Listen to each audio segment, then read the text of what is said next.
Dear students, today we are going to learn chapter 9 from the rulers to the ruled types of government. This portion is from civics. So first of all, what are we going to learn from this chapter? हम सीखेंगे government क्या होता है, उसके काम क्या होते हैं. फर्स्ट ऑफ ऑल, गवर्नमेंट एक ऐसी बॉडी है जो देश को चलाती है. इसके मेन काम होते हैं लॉ एंड ऑर्डर बनाए रखना, शांति और सिक्योरिटी रखना, नेशनल डिफेंस का ध्यान रखना, फॉरेन रिलेशंस बनाना, एजुकेशन हेल्थ जैसी सर्विसेज प्रोवाइड करना, इकोनॉमी संभालना, वेलफेयर के लिए काम करना. Second, we are going to learn democracy क्या होती है. So first of all let's look at here. Democracy का मतलब होता है जनता का राज या लोगों का शासन. पावर लोगों के पास होती है. Like one of the example is given in this book, that is अगर स्टूडेंट्स अपने रिप्रेजेंटेटिव्स को वोट से चुने तो ये डेमोक्रेटिक तरीका होता है. गवर्नमेंट के तीन मेजर फंक्शंस होते हैं. First is legislative, where you have learned laws बनाना. सेकेंड इज एग्जीक्यूटिव, लॉज को लागू करना. थर्ड जुडिशरी, लॉज का पालन करवाना यानी न्यायालय, that is court. Fourth you are going to learn in the chapter, that is अलग अलग गवर्नमेंट किस बेसिस पर अलग होती है.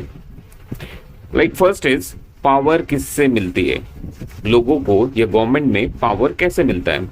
तो डेमोक्रेटिक फॉर्म ऑफ गवर्नमेंट में मतलब पावर कैसे मिलता है, लोगों से मिलता है. मोनार्चियल फॉर्म ऑफ गवर्नमेंट में पावर किन से मिलता है, किंग या क्वीन से मिलता है. थियोक्रेसी में पावर मिलता है धार्मिक अथॉरिटी से. सेकेंड, गवर्नमेंट कैसे बनती है, how a government is being formed, then you must have learned about it. The foremost way to form a government is election. अगर हम देखें मोनार्कियल फॉर्म ऑफ गवर्नमेंट में तो विरासत या धार्मिक सिलेक्शन से बनता है. ठीक है. थर्ड, गवर्नमेंट के पार्ट्स और उनके रोल्स क्या होते हैं. गवर्नमेंट सभी के भले के लिए काम करती है. डेमोक्रेसी का के बेसिक कुछ प्रिंसिपल्स हैं. Like what are the principles of democracy. ये लोगों को इक्वालिटी देती है, सभी लोग बराबर होते हैं यहाँ पर. फ्रीडम देती है, बोलने और सोचने की फ्रीडम. रिप्रेजेंटेशन, लोग वोट देकर रिप्रेजेंटेटिव चुनते हैं. यूनिवर्सल अडल्ट फ्रेंचाइज, यहाँ पर सभी एडल्ट्स जो कि 18 साल के ऊपर के उम्र के होते हैं सभी को वोट देने का अधिकार होता है. इंडिपेंडेंट जुडिशरी, यहाँ पे जो न्यायालय होता है कोर्ट, वो बिल्कुल इंडिपेंडेंट होता है, वो स्वतंत्र होती है, उसके ऊपर किसी का पावर नहीं होता. नेक्स्ट, डेमोक्रेसी के प्रकार. What are the types of democracy. First, direct democracy, सभी सिटीजन सीधा डिसीजन मेकिंग में पार्टिसिपेट करते हैं, जैसे कि एक एग्जांपल है स्विट्जरलैंड में. सेकेंड, रिप्रेजेंटेटिव डेमोक्रेसी, लोग अपने रिप्रेजेंटेटिव को चूज करते हैं. रिप्रेजेंटेटिव डेमोक्रेसी के भी दो टाइप्स हैं. वन इज पार्लियामेंट्री डेमोक्रेसी, जो कि हमारे कंट्री इंडिया में है, यूके में है. यहाँ पे प्राइम मिनिस्टर और मिनिस्टर्स, पार्लियामेंट के मिनिस्टर्स होते हैं, उनके मेंबर्स होते हैं. एग्जीक्यूटिव लेजिस्लेचर के सामने रिस्पॉन्सिबल होता है. सेकेंड इज प्रेसिडेंशियल डेमोक्रेसी, जैसे कि यूएसए में चलता है. प्रेसिडेंट को डायरेक्टली लोग वोट करके चुनते हैं. एग्जीक्यूटिव लेजिस्लेचर से अलग होती है, यहाँ पे executive is different from the legislature. Now next is countries के स्ट्रक्चर में अंतर. जैसे कि अभी हमने टाइप्स ऑफ गवर्नमेंट पढ़ा. हर कंट्री में हर टाइप ऑफ गवर्नमेंट में थोड़े से डिफरेंस होते हैं. अलग कंट्रीज में एग्जीक्यूटिव लेजिस्लेचर और जुडिशरी का डिफरेंट सिस्टम होता है. Like example India, USA, Australia, south Korea, सभी में अलग अलग तरीकों से गवर्नमेंट चलती है. डेमोक्रेसी के अलावा अन्य गवर्नमेंट और क्या होती है, जैसे कि हमने पहले भी पढ़ा मोनार्की, राजा या रानी के पास पावर होती है. एब्सोल्यूट मोनार्ची, किंग के पास फुल कंट्रोल होता है, जैसे सऊदी अरबिया में चलता है.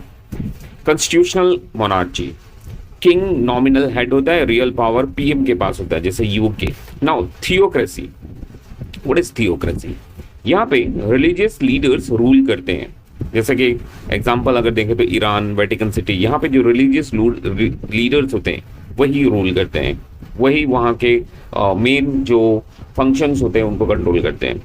देन नेक्स्ट इज डिक्टेटरशिप, एक व्यक्ति या ग्रुप के पास फुल पावर होता है, जैसे example, the best example is Hitler, Idi Amin etcetera. Freedom limited होती है, लोगों को बहुत कम फ्रीडम मिलता है। Next form of government is what? Oligarchy, कुछ ही लोग रूल करते हैं, यूजुअली वेल्दी और पावरफुल लोग होते हैं। कभी कभी डेमोक्रेसी भी ओलिगार्ची का जैसा हो जाता है। Like you must have seen कि कुछ ही पार्टीज के पास बहुत ज्यादा पावर होता है, they are deciding what to be done in the country, so it is happening sometimes. You must have seen this, some of the example you must have seen somewhere in some of the countries. Okay, now democracy क्यों जरूरी है, democratic form of government क्यों जरूरी होता है? यहाँ पर सभी लोगों को अपना लीडर खुद चूज करने का मौका मिलता है। यहाँ पे लोग अपना लीडर चुनते हैं, गवर्नमेंट अकाउंटेबल होती है, राइट्स मिलते हैं सबको। अगर सरकार काम ना करे तो लोग बदल सकते हैं उनको, ठीक है।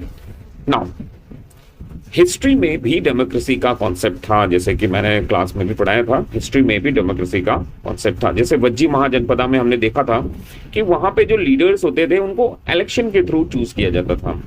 सिमिलरली चोला पीरियड में भी हमने देखा कि लोकल इलेक्शंस होते थे वहां पर, और फिर उसमें लोगों को अपने जो लीडर होते थे, जो हेड होते थे, उनको वो चूज करते थे। धर्म के हिसाब से रूल करना जरूरी माना जाता था उस समय। So what are the things we have learned in this chapter? हर कंट्री का अपना सिस्टम होता है, डेमोक्रेसी सबसे लोकप्रिय सिस्टम है, इंडिया में पार्लियामेंट्री डेमोक्रेसी है। हमें अपने राइट्स और ड्यूटीज के प्रति अवेयर रहना चाहिए। So these are the very important points you have learned in this chapter, and these are very simple things that one should keep in their mind. So here the chapter gets over. Thank you all of you.